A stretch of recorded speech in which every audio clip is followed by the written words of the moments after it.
Facebook. All right. I have not done one of these videos in a while. But here's the thing.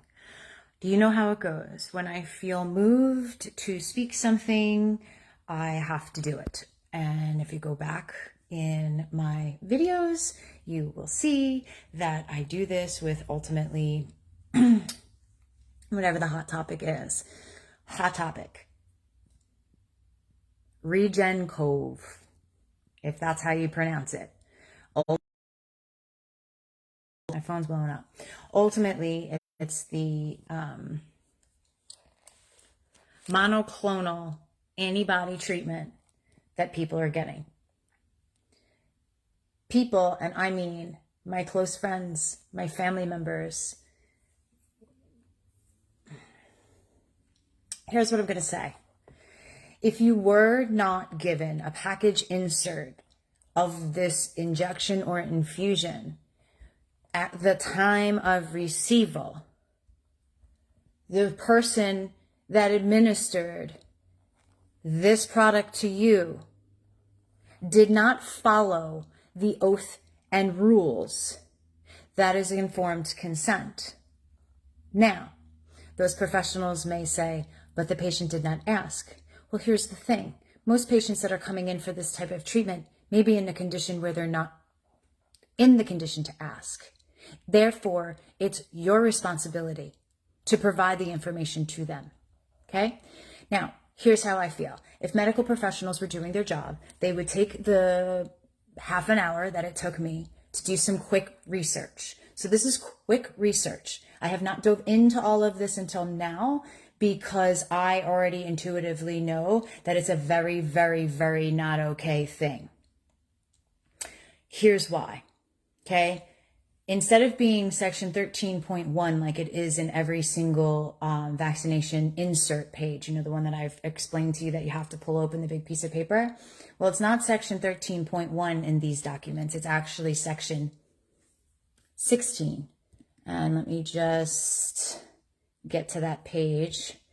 They actually show you the boxes, the box inserts, the labels, the inserts that come in the boxes of the product that you get. So there's 3 options, one single, or the 2 products put together. Okay? Those are your options. So interestingly enough, when you start to read, if you use one product, it may help with certain antibodies, certain resistance. However, if you use another product, it helps with another resistance. But if you use the 2 of them together, it actually has less chances of building the resistance to certain spike proteins, but not all. And there is, let me get to my page. I have so many pages open.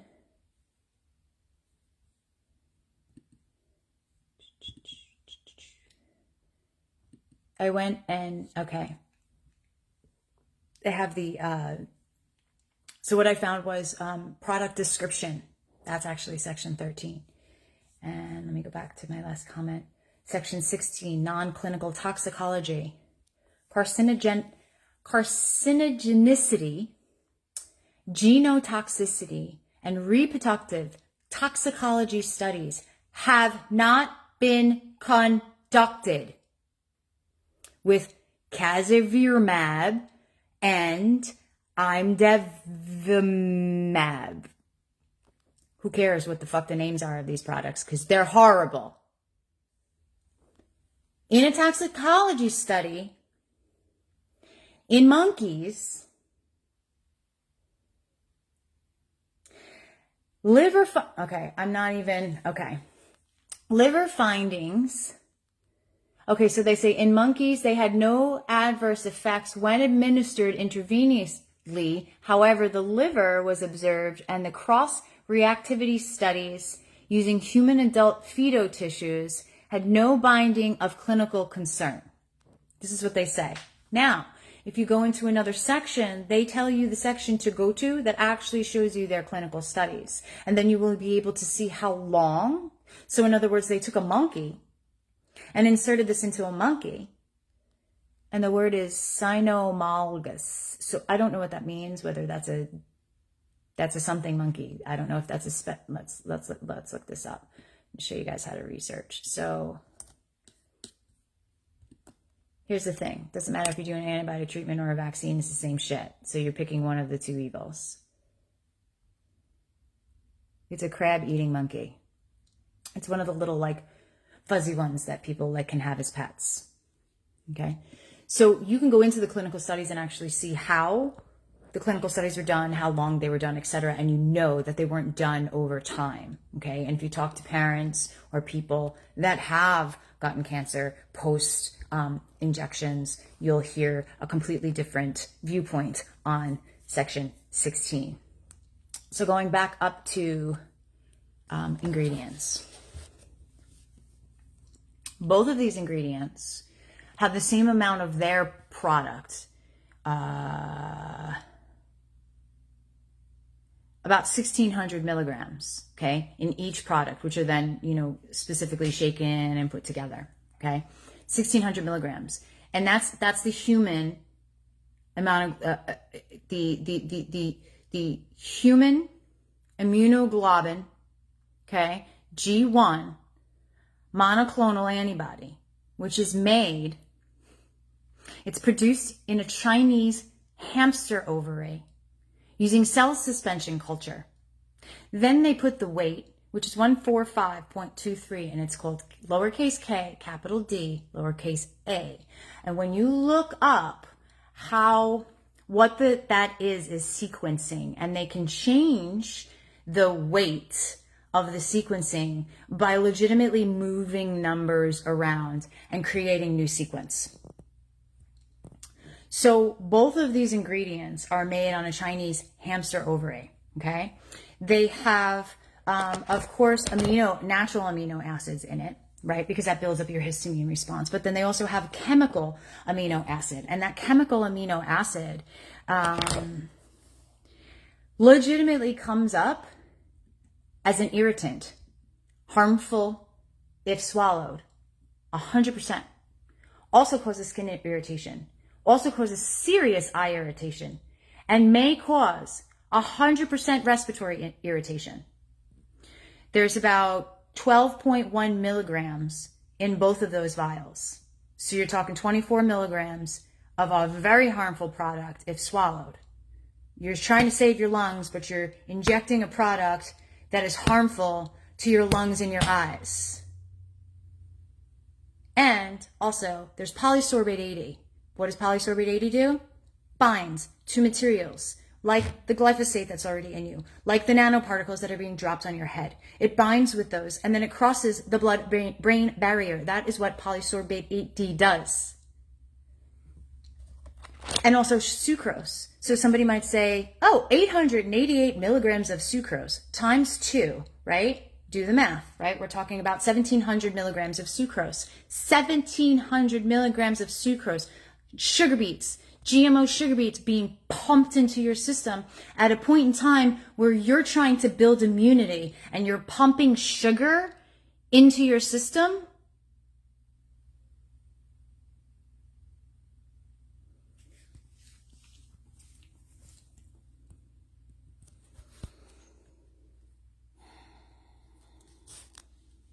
Okay. So here's the chemical that is made. Warning. Again, not hard, guys, to look this shit up.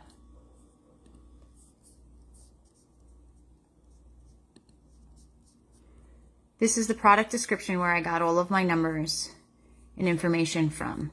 As you can see, it's section 13. Normally in a vaccine insert, it's section 13.1 would be your toxicology. And to this day, not one vaccine or monoclonal antibody treatment has tested for carcinogenicity, genotoxicity, reproductive toxicology. None of them have.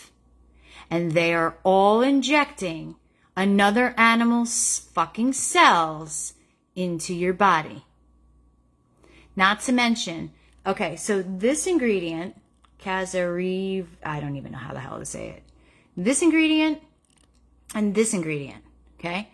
They give you on the ingredient list that there's, right, 1,600 plus milligrams of that ingredient, which is, like here, this is your human immunoglobulin monoclonal antibody, okay? It's 2 heavy chains and 2 light chains produced by a DNA, our DNA tech, okay? Chinese, hamster, ovary. So, when we go to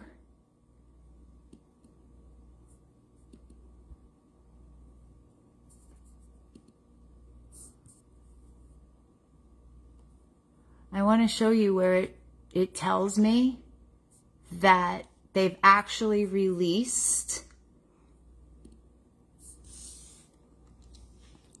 So what happened is escape. Can you read this?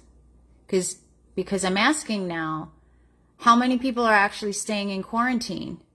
Escape variants were identified following 2 passages in Cell Culture. This is when they're using these products on you.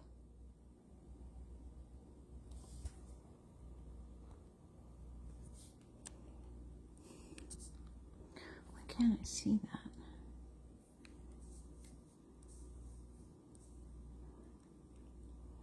And here, they give the variants.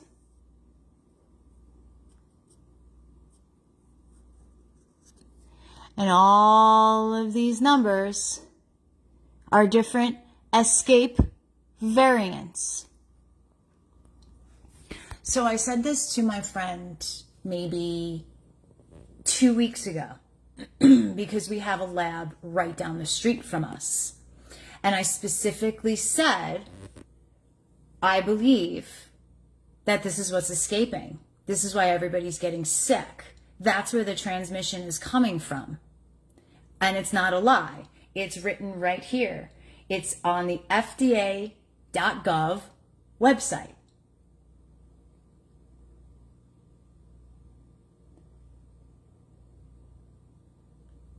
Oh, there was another piece. Oh, here, when they highlight things in red, and they put in this study, the date reviewed, right? Because remember, this is an experimental process. This is experimental, okay? You're still you're the study. You guys are the study. And in here,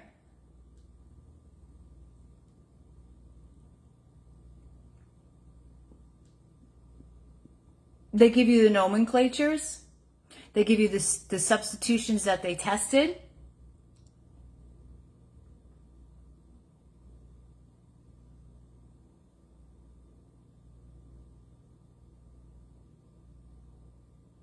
They tell you which spike proteins they were testing. They call it a pseudotype. And then they tell you what wild type spikes were found in the variants. So this production of this product is actually creating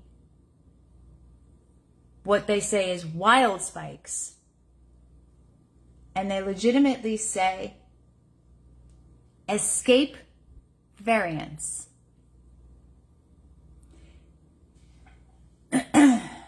This is section 15, microbiology resistance information.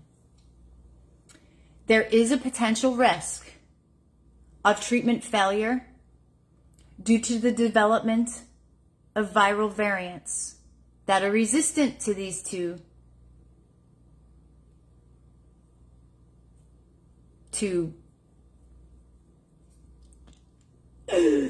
I want to call it a bioweapon.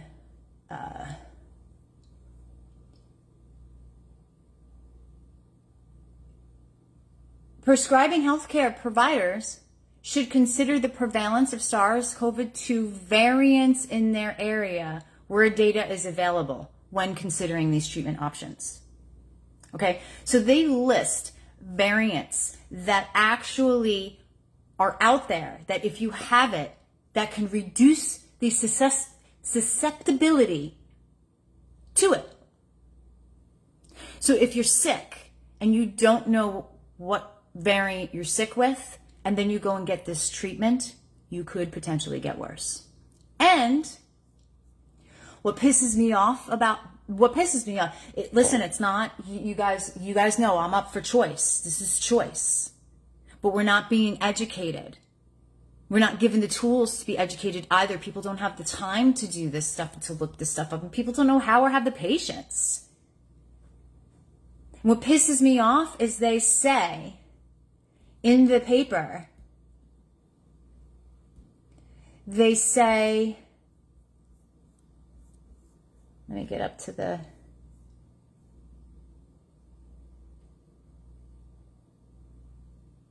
oh, also drug interactions.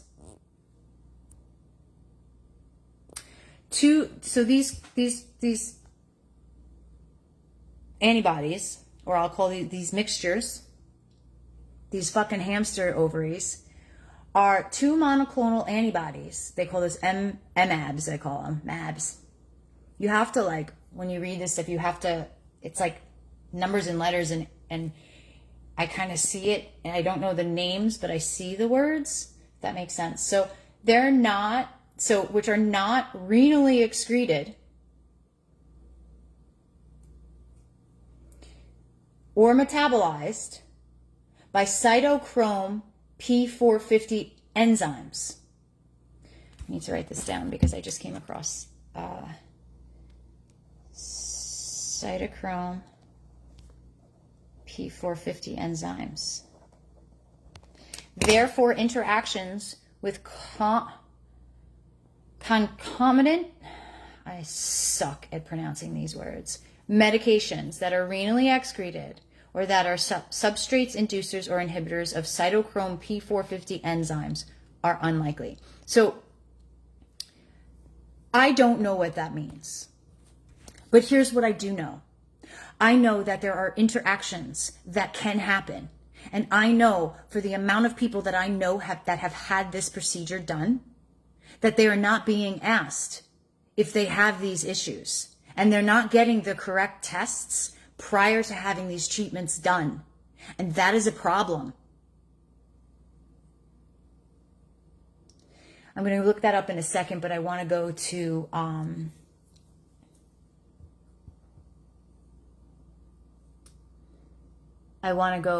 going to go back to 10. I want to go back up to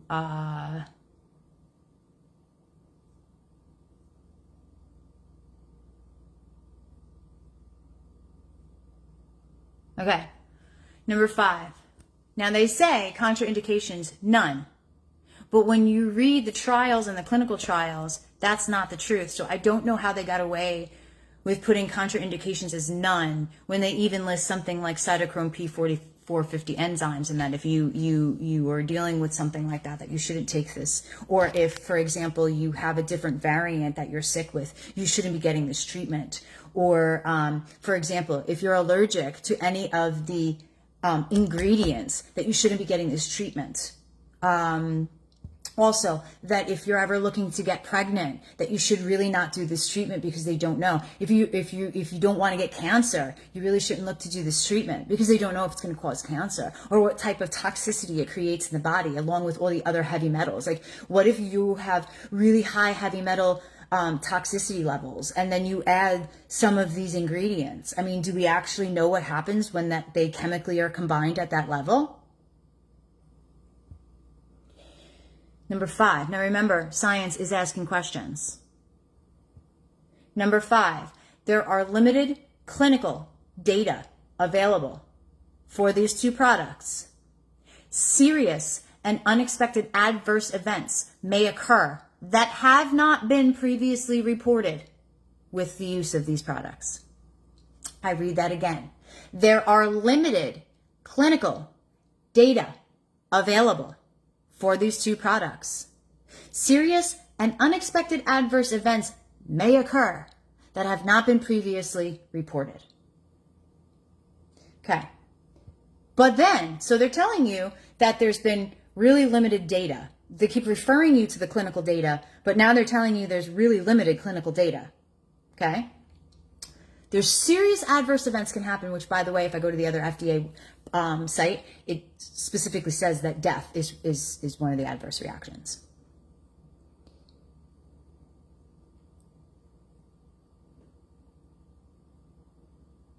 I'm trying to find, I'm laughing, it's not funny. It tells you, do not take RegenCove if you've had any previous anaphylactic reactions to RegenCove. But it just came out and was released. So don't take it if you've had a reaction, but we don't know who's had a reaction because you have limited clinical studies. And it's still emergency use, which means that you don't have enough studies. That's why it's emergency use. So this is the study. So I want to know, to all the medical professionals that are working at these labs and administering these products, are you doing your job? Are you asking these questions before being the human that administers this to another human? Listen, I'm not a medical professional. I'm not a doctor. But I have been on the receiving end of many medical procedures and many medical doctors.